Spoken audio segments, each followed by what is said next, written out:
கொஞ்சோண்டு எண்ணெய் ஊற்றிக்கோங்க.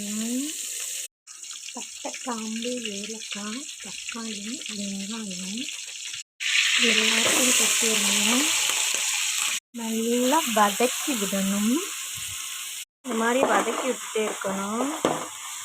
அது கொஞ்சம் வேகணும். வெங்காயம், பட்டை, கிராம்பு அது எல்லாமே நல்லா வேகணும். நல்லா ரெட்டிஷாக வதங்கிடுச்சு பாருங்களேன். இதில் கொஞ்சோண்டு இஞ்சி பூண்டு பேஸ்ட் போட்டு எண்ணெயில் ஒரு 2 நிமிஷம் வதங்கணும். இப்போ ஃபுல்லாக நல்லா வதங்கிருச்சா, மிளகா பொடி இந்த எண்ணெயிலே போட்டுருங்க. உரப்புக்கு தேவையான மிளகா பொடி, மஞ்சப்பொடி, நம்ம வீட்டில் அரைச்சி வச்சுருப்போம்ல அந்த பொடி கொஞ்சம் போடணும். இந்த பொடி எல்லாத்தையுமே லைட்டாக இந்த எண்ணெயில் வதக்கி விட்டுட்டே இருக்கணும்.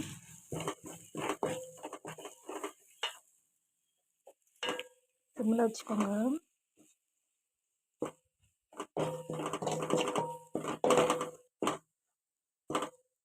ஒரு 5 மினிட்ஸ் நல்லா அந்த மசாலாஸ்லாம் எண்ணெயில் அப்படியே மிக்ஸ் ஆகட்டும். இந்த மாதிரி நல்லா கறியை ஃபுல்லாக நல்லா வதக்கிட்டிங்களா. இந்த கறியை நான் அவிக்கலை, அவிக்காமல் பச்சையாத்தான் இந்த இதில் போட்டிருக்கேன். அப்புறம் இந்த கறி வேகிறதுக்கு நம்ம தண்ணி ஊற்றிடுவோம்.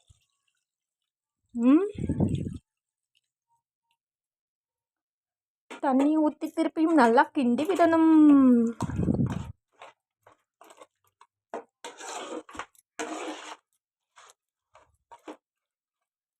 அடுத்து என்ன பண்ணணும்? ரொம்ப முக்கியமான விஷயம், உப்பு போடணும். இதை சுற்றி எண்ணெய் நல்லா பிரிஞ்சு வர்ற மாதிரி வந்தோடனே குழம்பு நல்லா வெந்துருச்சுங்க. சரியாக இருக்கான்னு டேஸ்ட் பண்ணி பாருங்கள். இதுதாங்க தலைக்கறி குழம்பு. Wow, thank you. தலைக்கறி குழம்பு ரெடி.